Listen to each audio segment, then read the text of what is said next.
Say that the U.S. allowed their partners. We'll take that as well. There you go. There's your answer. I don't know. So we don't. Here's the. We have existing relationships with these countries that go back many, many decades. We have troop presence in these countries. We have assets in these countries. The security assurances lie in the fact that these. We don't even have to talk about that because they know it's true. They know we've been there with them and they've been there with us. We have people there. We have people on the ground, constantly working with them. We have air defenses embedded with them. We have aircraft in these countries. So I think that I didn't sense any doubts about our security assurances because they're real. They're not promises. They're actual. So they exist. What about the conventional capabilities that Iran is going to be able to retain? Did you make any assurances about a cap on missile or drone capabilities that Iran will have? We're going to be completely aligned with our partners in the Gulf. That's why we're meeting with all of them tomorrow. That's why I've taken these trips now. And it's the reason why I'm here. Apart from thanking them for the incredible support they gave us throughout this process, we want them to know and we want to reiterate and begin to talk to them and engage them on conversations about every decision that's made with regards to this negotiation. We're not going to do anything that undermines the security of our allies, our long-standing allies in the region. So I think that's something that our partners believe when we say, because we're doing it, and we're going to continue to do it, and we're doing it with them now. As you said, you're meeting with the GCC tomorrow. Mm-hmm. Do you have any concerns at all that the GCC is planning to meet with Oman and Iran to discuss this new quote-unquote mechanism that the Iranians have floated? No, I think they'll be against it. I think the whole world will be against any mechanism that charges money to use an international waterway. It's that simple. The president's already said it. That's not going to happen. When we mean open the straits, we mean open the straits free in international waterways. So we'll express that tomorrow. I am certain that not only will every country in the Gulf region be supportive, probably with the exception of Iran, but all the GCC members will be supportive, but the whole world will be supportive. I know of no country on the planet that supports tolling or a fee for the use of the straits. That's not going to happen. The president has been abundantly clear. Mr. What concerns, if any, did these Gulf allies share with you in private about the deal and about the Well, you asked me what concerns our allies shared with me in private, and you want me to tell you that Yes. Well, okay, I understand you're doing your job, but look, these are long-standing relationships with these countries. So we speak very frankly, very openly, very honestly. We get their input, and that's what we're here to do, to get their input. They're our partners. I'm not here to tell them. I'm here to hear as well. And so I thought they were very frank, honest, and important conversations. I think we're very strongly aligned. The U.S. waived oil sanctions against Iran on Monday. Are you concerned for 60 days? Are you concerned that Iran is going to use the extra income from that to fund proxy groups or keep its military capacity? Look, obviously, anytime you enter into a negotiation, it's a process of give and take. This is a temporary measure. It's for 60 days. And as a result, we expect them to live up to the commitments they made in Switzerland. If they don't live up to those commitments, the president has a lot of options at his disposal, including, I'm not saying he's going to do it, I'm saying including reversing these sanctions. They made very straight up commitments in Switzerland, and the president has been very clear they need to keep those commitments. If they do, we'll keep forward. If not, the president will have options at his disposal for what to do about it. Let's hope they keep those commitments. Why haven't the Americans who have been detained in Iran been released? Have you been pushing for their release, including 2 wrongfully detained Americans? Yeah, we're always concerned about wrongfully detained Americans everywhere in the world. That's always an issue we'll raise in every forum that becomes available.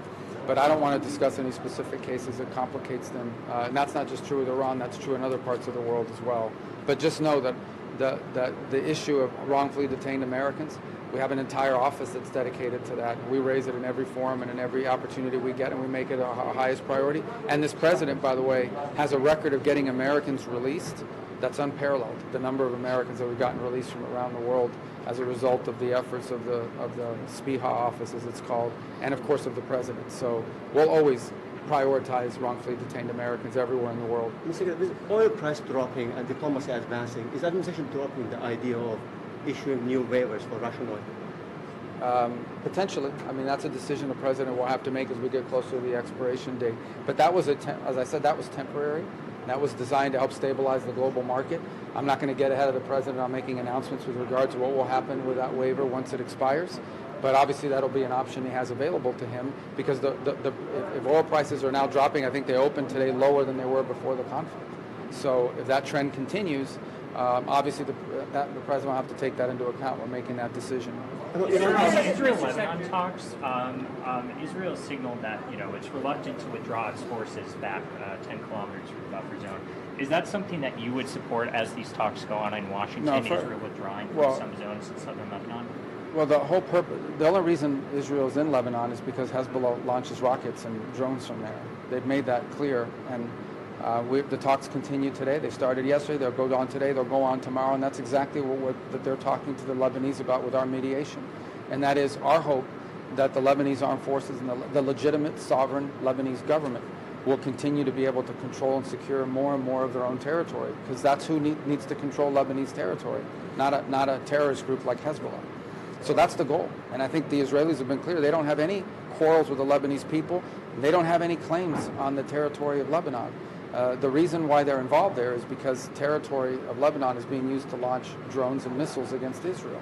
But the more of that area the Lebanese armed forces is able to secure, the less of it's in Hezbollah's control, the less Israel will be in Lebanon. But obviously that's the process we're working through right now with these talks. That's at the core of these talks. Is it your assessment that the Lebanese armed forces today, as it stands, are capable enough, trustworthy enough to actually... Well, that's what we have to do. Look, we have to build up that capacity. That's been a long-standing challenge. I think the willingness is there. I think we need to help build up that capacity. And one of the issues that's been discussed in these negotiations is about the creation of pilot zones, specific defined areas where the Lebanese armed forces can go in, take control and secure that territory, and then move on to the next pilot zone. So it'll be a process. This is not going to happen overnight. I remind everybody that Israel was conducting operations in southern Lebanon well before this operation happened. And this is something we all want to see resolved for the future of Lebanon. We want to see a Lebanon that's in the control of their legitimate government, where there is no foreign government encroaching on their territory. And I want to reiterate that the Israelis have told us, and that is the only reason why they're there is because Hezbollah is launching against their people. If Hezbollah wasn't launching against them, they wouldn't be there.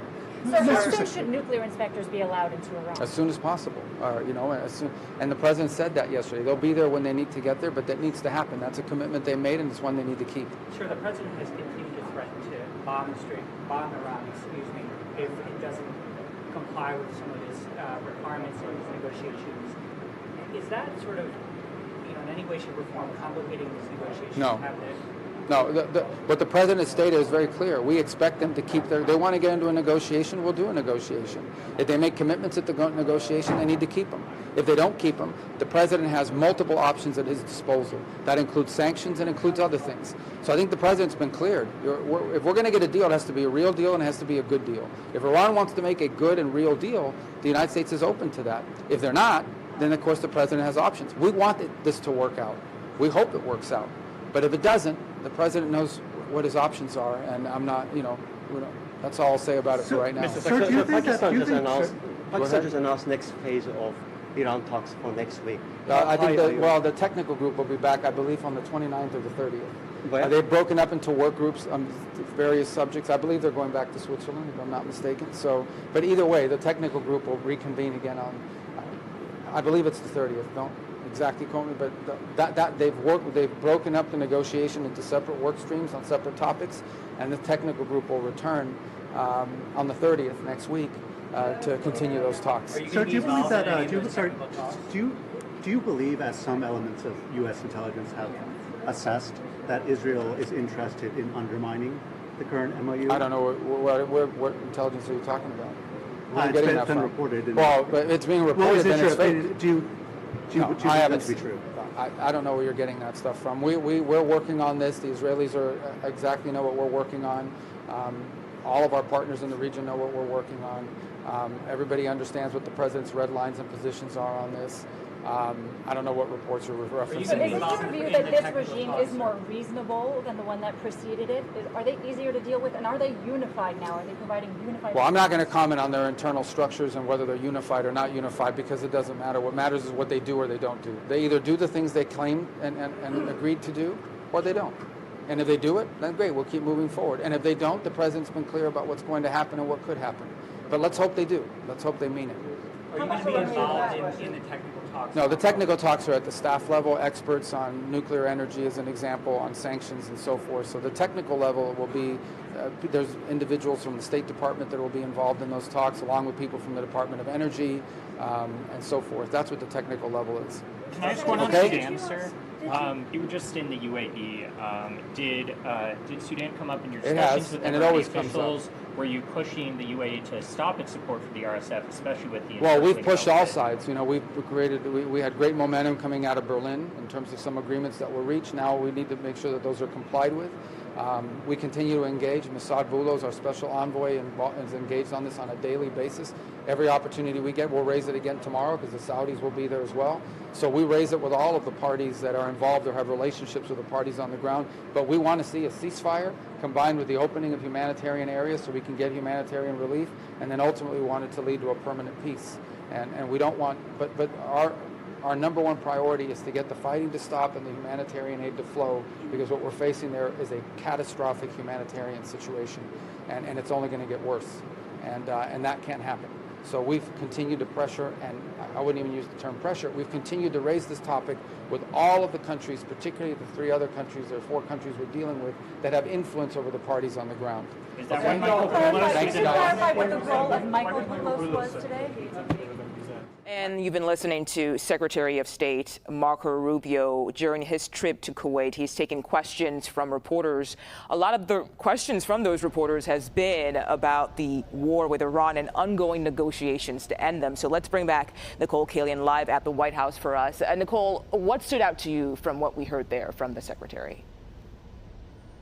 Well, I think a couple of things, Mugo, and obviously keep in mind that the Secretary of State is traveling in the region. He was in the United Arab Emirates, now in Kuwait, speaking to reporters. But one thing he continued to emphasize, of course, we know just yesterday there were some conflicting claims about the status of Iran's nuclear program and how these technical talks would proceed, with Iran claiming that it would not let international inspectors or inspections to occur, whereas the president said no, that was part of the deal. Marco Rubio, Secretary of State, reiterating that, again, saying that they hope to get nuclear inspectors in as soon as possible, and again reiterating that this was a commitment that the Iranians made and that they need to keep it. He went on to say that this has to be a real deal, a good deal, and if not, then the president has options. So again, even though we are kind of now in this diplomatic window where a memorandum of agreement has been signed, where these technical talks over Iran's nuclear program are underway, the Secretary of State not necessarily ruling out other potential actions if Iran doesn't keep its word, deferring to the president there on that. So I think that was certainly one of the bigger headlines emerging out of this press availability. The other thing is that the Secretary of State was also asked about the ongoing tensions between Lebanon and Israel, of course, in the midst of this ceasefire. And so we know that there are talks underway right now between representatives from Lebanon and Israel right here in Washington. So what the secretary said there is that, you know, the message that the U.S. continues to convey to the Lebanese is the importance of securing their territory in Lebanon. Obviously, Hezbollah has a presence there, which has been a main concern, which is why we've seen a lot of fighting between both sides, but really emphasizing the importance of the Lebanese kind of gaining control over territory in their country to stop Hezbollah from continuing these attacks against Israel. Okay, Nikole Killion at the White House. Thank you so much for your time.